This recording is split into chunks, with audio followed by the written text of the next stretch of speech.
గురూజీ 72 గంటల్లోనే ఫోన్ లోని అద్భుతమైన జ్యోతిష్య పరిష్కారం చూపిస్తారు. నమ్మండి నమ్మకపోండి, ఇది నిజం. శ్మశాన కాళి రుద్ర చౌడీదేవి ఆరాధకులు నంబర్ 1 వశీకరణ స్పెషలిస్ట్ గురూజీ. మనిషి పుట్టుక నుండి చనిపోయే వరకు వచ్చే అన్ని క్లిష్టమైన సమస్యలకు పరిష్కారం ఇక్కడ లభిస్తుంది. విద్య, ఉద్యోగం, వ్యవహారం, స్త్రీ ప్రేమ, పెళ్లి, సంతానం, స్త్రీ పురుష వశీకరణం, భూవశం, భార్యాభర్తల కలహాలు, కోర్టు సమస్యలు, విడాకుల సమస్యలు, చేతబడి, అప్పుల బాధ, ఇంకా మీకు ఎలాంటి సమస్యలు ఉన్నా 72 గంటల్లోనే శాశ్వత పరిష్కారం చేయబడును. అందరికీ నమస్కారం. నేను మీ కీర్తన దేవరాయ.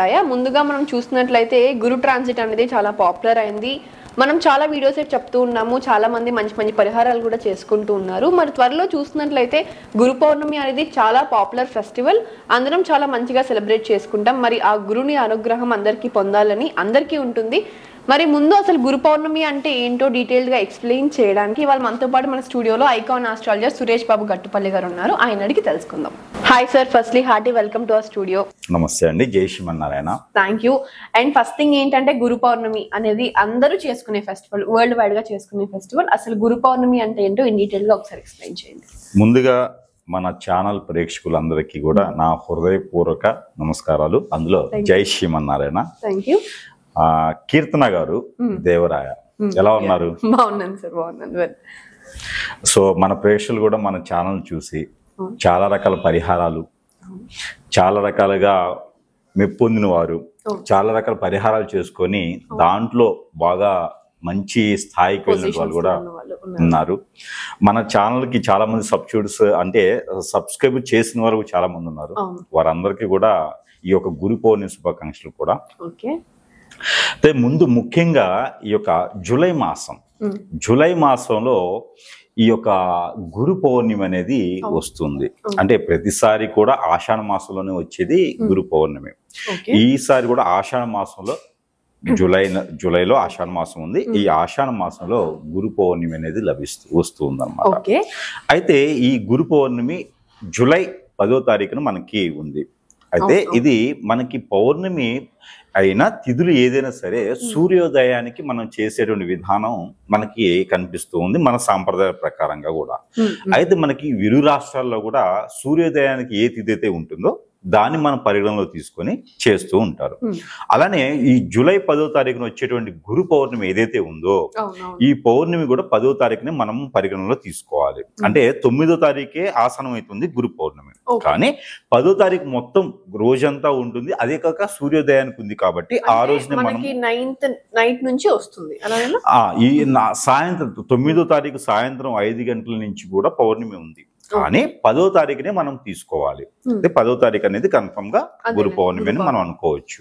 నిండుగా పౌర్ణమి ఉంటుంది కాబట్టి మిగులుగా ఉంది. అయితే ఈ 10వ తారీఖు పూజలు కానీ, హోమాలు కానీ, యజ్ఞ యాగాలు కానీ, అలానే వ్రతాలు కానీ, ఒక్క పొద్దులు ఉండేవారు కానీ, ఇలా చేసుకునేవారు వారి ఇంటి ఆచార ప్రకారంగా, ప్రాంతీయ ఆచార ప్రకారంగా చేసుకునేవారు ఎవరైనా ఉంటే సూర్యోదయానికి మినుపటే వారు తలస్నానం ఆచరించుకోవచ్చు. కొంతమందికి గురు పౌర్ణమి రోజున తలస్నానం ఆచరించేటువంటి విధి విధానాలు ఉండవు. వారి సిద్ధాంత ప్రకారంగా తలస్నానం చేయడం ద్వారా ఆ మెదడులో ఉన్నటువంటి మేధాశక్తి అంతా పోతుంది అనే ఒక నమ్మకం ఉంటుంది కొంతమందిలో. అందుకని చెప్పేసి కొన్న ఇంటి ఆచారం అది. అందుకని చెప్పేసి వారేం చేస్తారంటే మునుపటి రోజు, అంటే పౌర్ణమికి ముందు రోజునే వారంతా కూడా అలంకరణ చేసుకోవడం కానీ, తలస్నానం ఆచరించడం కానీ చేస్తారు. మామూలుగా స్నానం అయితే ఆచరించవచ్చు. అయితే అలాంటి ఆచారాలు ఉన్నవారు దగ్గరలో ఏదైనా చెరువులు, వాగులు, కుంటలు కానీ, గుండాలు గాని, కోనేరులు గాని, సముద్రాలు ఇలాంటివి ఉంటే అక్కడ ఆచరించేటువంటి స్నానానికి అలాగ పట్టింపు అనేది ఉండదు. ఇది ముఖ్యంగా మనం చూసుకోవాల్సింది. ఇక తర్వాత సూర్యోదయానికి ముందునే మనము ఆరాధన గాని, ఇంట్లో ఉన్నటువంటి పూజ మందిరం గాని శుభ్రం చేసుకోవాలి. సూర్యునికి ఉదయించిన తర్వాత శుభ్రం చేసుకోవడానికి ఉండదు. మునుపటి మనం శుభ్రం చేసుకొని అక్కడ ఉండేటువంటి విధానంగా ఇంట్లో పూజ చేసుకునే వారు ఇంట్లో పూజ చేసుకోవచ్చు. ముఖ్యంగా ప్రతి ఒక్కరికి కూడా ఉదయించేటువంటి సూర్యునికి ఆరాధన చేయడంతో తనకి మించినటువంటి గురువు అనేది ఎవరు లేరు. ఈ భూమండలంలో గురువు అనగా ముందుగా మనకి గుర్తు రావాల్సింది సూర్య భగవానుడు. అతను ఉదయిస్తేనే మనకు అన్ని కార్యక్రమాలు మొదలవుతూ ఉంటాయి. రోజు మనకి గడవాలి అంటే సూర్యుడు ఉదయించాలి, కాబట్టి తనే మనకి మొదటి గురువు. ఇది ముఖ్యంగా అందరు గుర్తుపెట్టుకోవాలి. ఆ తరువాత సూర్యోదయం ఉదయించిన తర్వాత సూర్యునికి చేసుకోవాల్సిన నమస్కారాలు కావచ్చు, నీళ్లు ఆర్జన కావచ్చు, సూర్య బ్రహ్మానికి చేసేటువంటి యోగాలు కావచ్చు, నమస్కారాలు, ప్రాణమయాలు, అలానే చాలా రకాలుగా సూర్యునికి నైవేద్యాలు పెడతారు. ఇలాగ అన్ని అయిపోయిన తర్వాత మనకి నచ్చినటువంటి గురు ఆలయం, దత్తాత్రేయ స్వామి ఉన్నారు, నరసింహస్వామి ఉన్నారు, లక్ష్మీ నరసింహస్వామి ఉన్నారు, అలానే రాఘవేంద్ర స్వామి ఉన్నారు, అలానే ఇంకా చాలా మంది చెప్పుకుంటూ పోతే సాయిబాబా గారు ఉన్నారు, సాయిబాబా ఉన్నారు, యేసుప్రభు ఉన్నారు, అల్లా ఉన్నారు. వీరంతా కూడా గురు ప్రవర్తలు, గురువుకు సంబంధించిన ప్రవక్తలు వీళ్ళంతా. వీరందరికీ కూడా ఆరాధన చేసేటువంటి విధి విధానాలు అయితే ఈ గురు పౌర్ణమి రోజున ఉన్నాయి. ఇకపోతే ప్రాసిద్ధి చెందినటువంటి ఆలయాలు, ఈ ప్రాసిద్ధి చెందినటువంటి గురు ఆలయాల్లో అక్కడ బ్రహ్మోత్సవాలు నిర్వర్తించేట్టుగా, కొన్ని దగ్గరైతే నవరాత్రులు కూడా నిర్వర్తించేట్టుగా, కొన్ని మినీ నవరాత్రులు 3 రోజులు చేసేటువంటి విధానాలు అయితే ఉన్నాయి. అలానే షిరిడి లాంటి ప్రదేశాల్లో అయితే గనక అక్కడ మనకి ఈ యొక్క కావిడి తిరణాలని చేస్తారు. షిరిడి లాంటి ఏరియాలో కావిడి తిరణాలని చేస్తారు. అక్కడ కావిడి తిరణాల, అలాంటి రథోత్సవం చేస్తారు. అలాంటి గురువుకు సంబంధించిన దేవాలయాల దగ్గర దత్తాత్రేయ స్వామివారు కావచ్చు, రాఘవేంద్ర స్వామి కావచ్చు, ఇలాంటి వారి దగ్గర వారి దగ్గర ఉన్నటువంటి విధానానికి అక్కడ ఉన్నటువంటి ఆచార పద్ధతుల ప్రకారంగా పల్లకి సేవలు ఇలా చేసేటువంటి విధానం కూడా ఉంటుంది. ముఖ్యంగా షిరిడీలో అయితే మాత్రము చాబిడి, షిరిడిలో చాబిడి అని ఉంటుంది. సాయిబాబా గారు అక్కడ మొత్తము ప్రదేశాలంతా కూడా పల్లకి సేవ చేసి అక్కడి నుంచి సాబిడికి తీసుకొచ్చేటువంటి విధానం కూడా మనకి ఈ రోజే, ఈ గురు పౌర్ణమి రోజు మనకు కనిపిస్తుంది. ఆ చాబిడి దగ్గర అంటే చాలా పెద్ద కథ ఉంది. అది మరొక్కసారి బాబా గారి గురించి మాట్లాడుకున్నప్పుడు మనం చూద్దాం. అయితే ఈ గురు పౌర్ణమికి అయితే ముఖ్యంగా అలాంటి కార్యక్రమాలు చేయడం ద్వారా పిల్లల్లో ఉన్నటువంటి అశాంత ప్రశాంత లేకపోవడం, నరదిష్టి ప్రవాహం, ఇవన్నీ కూడా తగ్గుముఖం పడతాయి. పిల్లలు చదువుకునేటువంటి వారు కావచ్చు, జాబ్ చేసేవారు కావచ్చు, వ్యాపారం చేసేవారు కావచ్చు, వారి మైండ్ సెట్ ఏదైనా బాగలేకపోతే, అనీజీగా ఉంటే, జ్ఞాపక శక్తి లేకపోతే కనుక ఈ గురువుకు సంబంధించిన గురు పౌర్ణమి రోజున కనుక అభిషేక, అర్చన, హోమ, యజ్ఞ, యాగాలు, జపాలు చేసినా కూడా అది పుణ్య ఫలితం వస్తుంది ఖచ్చితంగా అని చెప్పొచ్చు. మరొకటి ఏంటంటే విద్య నేర్చుకునేటువంటి వారికి, అధ్యయనం నేర్చుకునేటువంటి వారికి మొదటిగా సూర్యుడు చంద్రుడినే గురువుగా భావిస్తారు. అందుకని గురు పౌర్ణమి అంటే చంద్రునికి సంబంధించింది కాబట్టి అందులోనూ ఇంట్లో ఎవరికైనా తల్లి గారికి కానీ, తల్లి స్వభావంతో కూడినటువంటి స్త్రీలకు ఎవరికైనా బాలేకపోతే కూడా యజ్ఞాలు చేయించడం ద్వారా, అక్కడ జపం చేయించడం ద్వారా, లేదన్నా హోమం చేయించడం ద్వారా, లేదంటే కనీసం వ్రతం చేయించడం ద్వారా అయినా సరే ఆరోగ్యం కుదుటపడేటువంటి విధానాలు కూడా మన పురాణాల్లో చాలా వరకు ఉన్నాయి. ఈ గురు పౌర్ణమి ఒక ప్రత్యేకత అయితే ఇలా ఉంటుంది. ఇకపోతే ఈ గురు పౌర్ణమి రోజున నాన్ వెజ్ తినకుండా గురువుని ఆరాధిస్తూ మనకి విద్యాబుద్ధులు నేర్పినటువంటి, మనకి నాగరికత నేర్పినటువంటి, మనకి ఎలా జీవించాలి నా మానవాళిలో అనేటువంటి ముందుకి దారి చూపించే, మార్గదర్శిగా చూపించేటువంటి ప్రతి ఒక్కరు మనకి గురువుతో సమానం. తల్లిదండ్రి తర్వాత గురువుతో సమానం. అంటే ప్రతి ఒక్కరు కూడా మనకి డబ్బు లేని సమయంలో డబ్బు సహాయం చేసి పలాని వ్యాపారం పెట్టుకోమని చెప్పిన వారు కూడా గురువే. లేదు నాయన నువ్వు పలాని దారిలోకి వెళ్ళి మంచి జరుగుతుందని చెప్పినటువంటి వాడు గురువే. వాడు ఫ్రెండ్ కావచ్చు, స్నేహితుడు కావచ్చు, శ్రేయోభిలాషి కావచ్చు, రిలేషన్స్ కావచ్చు, కానీ మనకి గురువుతో సమానం. వారి అంతటి వారికి కూడా వారికి పాద సేవ చేసుకోవటం, వారికి ఏదన్నా బట్టలు దానం ఇవ్వటం, అలాంటి చేస్తే ద్వారా కూడా కొంతమేర పుణ్యం అనేది వస్తుంది. వారు పెట్టినటువంటి దారిలో నడుచుకుంటూ వెళ్తే కూడా మనకి ఆ పుణ్యఫలమే కాకుండా మనం వెళ్ళాల్సినటువంటి దారి, గోల్ ఏదైతే ఉందో దానికి ఖచ్చితంగా రీచ్ అవుతాము. ఇది గురువుకు సంబంధించినటువంటి విధానం. ఇక చివరిగా మనకి గురువు పౌర్ణమి ఏ రోజు ఎట్లా వస్తుంది, ఎప్పుడు ఎట్లా పూజ చేసుకోవాలనే దానికి చూసినట్టయితే కనుక మనకి గురు పౌర్ణమి జూలై 10వ తారీఖున వస్తుంది. అదే రోజున పూజలు చేసుకోవచ్చు. అయితే ఇది సూర్యబింబానికి ముందుగానే దేవుని మందిరం మనం అనుకున్నట్టు పూజలు చేసుకునే విధానం ఉంటుంది. అలానే గురువుకు సంబంధించినటువంటి నైవేద్యం ఏముంటుందో అది చక్కెర పొంగలి అంటే చాలా ఇష్టం. గురువు ఎవరికైనా సరే తీపి పదార్థం చేసి పెట్టాలి, చక్కెర పొంగలి చేసుకొని పెట్టాలి. ఆ తర్వాత గోధుమలతో చేసేటువంటి తీపి పదార్థాలు, గోధుమతో రవ్వతో చేసి దాంట్లో బెల్లం వేసి నైవేద్యం పెట్టాలి ఉదయించేటువంటి సూర్యునికి. ఇది ప్రతి ఒక్కరు కూడా చేయాలి. ఇంకా అనారోగ్యంగా ఉన్నవారు, దాంట్లో ఇంకా నెగిటివ్ ఏదైనా జరిగి ఉన్నవారు, మైండ్ పరంగా ఎదగలేనటువంటి వారు, పిల్లలు అయితే బాలరిష్ట రోగాలతో ఉన్నవారు ఎవరైనా ఉంటే ఉదయించే సూర్యునికి నీళ్లు ఆజ్ఞించాలి. ఇవన్నీ కూడా గురు పౌర్ణమి రోజు చేసుకుంటే చాలా మంచిది. ఇకపోతే తర్వాత 5 నారికేళములు ఏదైనా స్వామివారి గుడిలో, అంటే గురువు సంబంధించినటువంటి గుడిలో, అంటే ఇప్పుడు సాయిబాబా వారు కావచ్చు, దత్తాత్రేయ స్వామి వారు కావచ్చు, వారు ఎవరినైతే ఆరాధిస్తారో ఆ ఆలయంలో, ఇంకొకటి ఏంటంటే మణికంఠ స్వామి గాని, సుబ్రహ్మణ్య స్వామి గాని, వీరు కూడా గురువుతోనే సమానం. అలాంటి ఆలయాల్లో దక్షిణామూర్తి కూడా గురువుతో సమానం. అయితే ఇలాంటి ఆలయాల్లో వీరు కనుక యజ్ఞ యాగాలు, హోమాలు, పూజలు కాకుండా అలా చేయలేనటువంటి సందర్భం ఉన్నా, చేయలేని పరిస్థితులు ఉన్నా కూడా వారు ఒక 5 నారికేళములు, 5 అనగా ప్రకృతి సంబంధించి, అందుకని 5 నారికేళములు ఒక చిప్ప కూడా వెనక్కి తెచ్చుకోకుండా 5 నారికేళములు ఆ స్వామివారికి సమర్పించాలి. అప్పుడు ఆ స్వామివారికి 5 నారికేళములు సమర్పించడం ద్వారా మనకున్నటువంటి క్రామ క్రోధాలన్నీ కూడా హరించకపోయేసి మనం ఎలా జీవించాలనేది ఉంటుంది. దిష్టి దోషాలన్నీ కూడా తొలగిపోయేదానికి ఉంటుంది. అందుకని గురువుకు సంబంధించిన దానిలో అది. అంతా సాయిబాబా వారి మందిరంలో, ఆలయంలో అయితే గనక అక్కడ ధుని అని ఉంటుంది.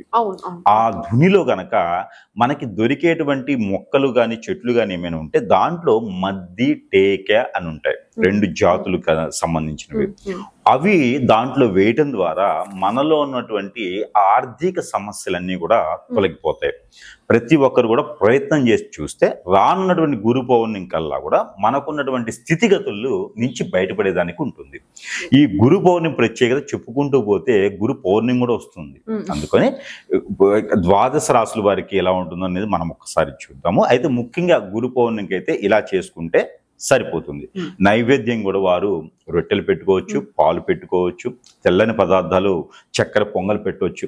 ఆ విధమైనటువంటి విధి పెట్టుకుంటే సరిపోతుంది. సార్, మరి మనం ముందుగా చూసినట్లయితే కుంభరాశి వారికి ఈ గురు పౌర్ణమి నాడు ఎలాంటి పరిహారాలు చేసుకుంటే ఆ గురుని అనుగ్రహం పరిపూర్ణంగా కలుగుతుందో ఒకసారి వివరించండి. మనకి ఈ యొక్క జూలై మాసంలో ఏదైతే ఉందో ఈ 2020 సంవత్సరంలో 12 రాశుల వారికి కొంతమేర అదృష్టం వస్తుందని చెప్పొచ్చు. ఎట్లా అంటే ఈ యొక్క 2020 సంవత్సరంలో ఎందుకో గానీ 12 రాశుల వారు అందరికీ కూడా కుడి ఎడమ గాను అన్ని రకాల రాశుల వారికి చాలా బాగుంది. బాగలేని వారికి కొంతమేర బాగలేదు, బాగుంది అనుకున్న వారికి అన్ని రకాల బాగుంది.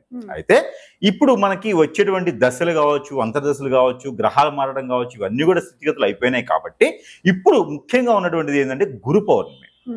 ఈ జూలై మాసం, ఆషాఢ మాసంలో వచ్చేటువంటి గురు పౌర్ణమి ఏదైతే ఉందో ఈ గురు పౌర్ణమికి కొన్ని రకాల 12 రాశుల వారు కొన్ని రకాల ప్రయత్నాలు చేసినట్టయితే, పరిహారాలు చేసుకున్నట్టయితే వారికి కూడా అదృష్టం అనేది వరిస్తుందని ఖచ్చితంగా చెప్పొచ్చు. రంభావృతి మేనక ఎవరైతే ఉంటారో నిద్రపోయే వారికి వారి కల్లోకి రావచ్చు, వారు వీళ్ళని తీసుకెళ్లొచ్చు, లేకపోతే అక్కడ వజ్ర వైఢూర్య మూటలన్నీ కూడా, మణి మాణిక్యాల మూటలన్నీ కూడా వీరి ముఖం మీద వేయొచ్చు, కల్లోనే.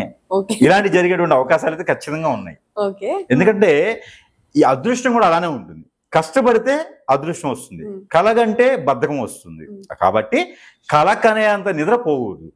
అయితే 12 రాశుల్లో ఒకటి కుంభరాశి.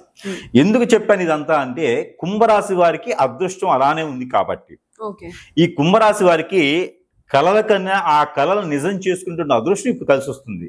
ఎప్పటి నుంచి? జూలై మాసం 10వ తారీఖు నుంచి. ఏంటి ప్రత్యేకత? గురు పౌర్ణమి. ఈ గురు పౌర్ణమికి ప్రత్యేకత ఈ యొక్క కుంభరాశి వారి సొంతమా అనుకోవచ్చు. ఎందుకంటే గురు బలం వీరికి అదృష్ట శాస్త్రం చాలా బాగుంది. అంటే ఒక మాట చెప్పండి, దరిద్రం పట్టింది అదృష్టం, ఇదే చెప్పొచ్చు. దరిద్రం పడితే ఎంతగా అనుభవిస్తారో అదృష్టం పడితే అంతగా వారు సుఖపడతారు. అలాంటి అదృష్టం ఉంది. గురువు గారు ఇలా చెప్పారు కదా అని చెప్పేసి అని ఆలోచన మాత్రమే ఆలోచించుకొని ప్రయత్నం చేయకుండా మాత్రం కూర్చోవద్దు, ప్రయత్నపూర్వకంగా మాత్రమే చేయాలి. ఇది గురు పౌర్ణమి నుంచి వారికి అదృష్టం అయితే బాగుంది. అయితే ముఖ్యంగా కుంభరాశి వారు కొన్ని పరిహారాలు చేసుకుంటే ఇంకా అదృష్టం అనేది వరిస్తుంది వారిని. ఎలా అంటే గత కాలంగా చూసుకున్నట్టయితే కనుక ఈ యొక్క కుంభరాశి వారు ఆస్తి తగాదాల్లోనూ, అన్నతమ్ముల మధ్యన ఎడబాట్లో, అలానే భార్యాభర్తల మధ్యన ఎడబాట్లో, ఇలాంటి తగాదాలతో కూడిపడినటువంటి కుంభరాశి వారిని మనం చూస్తున్నాం. వీరికి కూడా భిన్నంగా ఈ యొక్క చిన్న పరిహారం చేసుకోవడం ద్వారా అదృష్టం వరించేసి భార్య విడిపోతే వస్తుంది, భర్త విడిపోయినా వస్తున్నారు, పిల్లల దూరమైనా కూడా వస్తారు. అన్నదమ్ముల మధ్య తగాదా కూడా కొంతమేర సానుకూలంగా ఏర్పడుతుంది. అలానే వీరికి ఆస్తులు తగాదాలు కూడా ఏర్పడతాయి అన్నమాట. ఆ సానుకూలంగా ఏర్పడతాయి. అయితే వీరు కుంభరాశిలో చేసుకోవాల్సిన పరిహారం ఏంటంటే కనుక వీరు జాజికాయ, కరక్కాయ, అలానే గురిగింజలు ఒక 5, అలానే ఒక్కలు పోకల అంటారు అవి ఒక 2, అలానే జాజికాయ 1, కరక్కాయ 1, అలానే మాసికాయ అని మన పచారీ షాపుల్లో దొరుకుతుంది, మళ్ళీ ఏదో పూజ సామాగ్రి షాప్లో దొరుకుతుంది, మాసికాయ అని ఉంటుంది.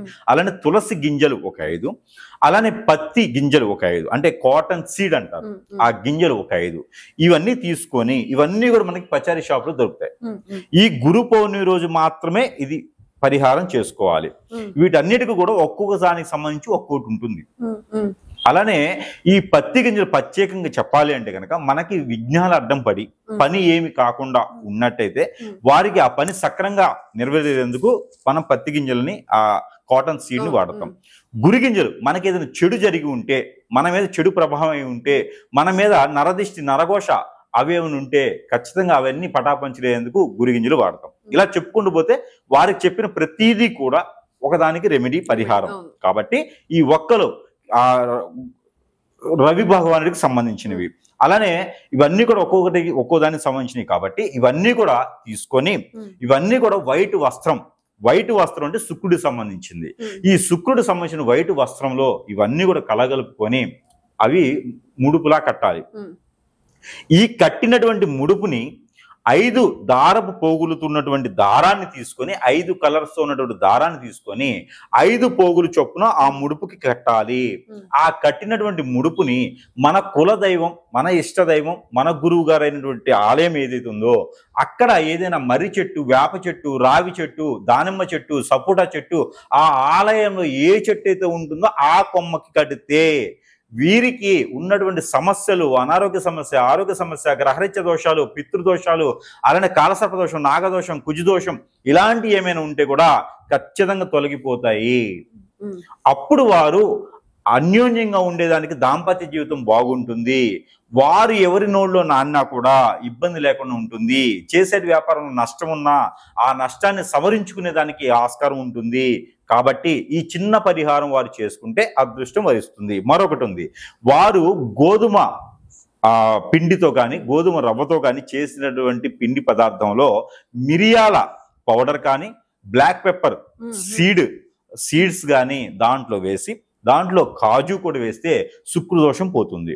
అలానే కాజు, ఇలాచి, మిరియాలు ఇవన్నీ వేసినటువంటి తీపి పదార్థం ఏదైతే ఉందో ఆ పదార్థం వైష్ణవ ఆలయంలో కానీ లేదా వినాయక స్వామి వారికి కానీ, దత్తాత్రేయ స్వామి వారికి కానీ, లేదా సాయిబాబా వారికి కానీ, మనం గురువు అనుకున్నటువంటి ఆలయం, మీరు కొలిసేటువంటి ఆలయం ఏదైతే ఉందో అతనే గురు అనుకొని ఈ నైవేద్యాన్ని ఈ యొక్క పౌర్ణమి రోజున గనక మనం సమర్పించినట్టయితే మనకున్నటువంటి క్రామ క్రోధాలన్నీ కూడా తొలగిపోయేసి దైవానుగ్రహం ఎక్కువైపోయేసి మనకున్నటువంటి మేధాశక్తి, మైండ్ పరంగా, ఆలోచన పరంగా, విద్య పరంగా, వ్యాపార పరంగా, విదేశీ ప్రయత్నం కావచ్చు, ఏ విజ్ఞానం ఉన్నా కూడా తొలగిపోయేదానికి ఆస్కారం ఉంటుంది. కాబట్టి ఈ మార నైవేద్యం అనేది సమర్పించుకోవాలి.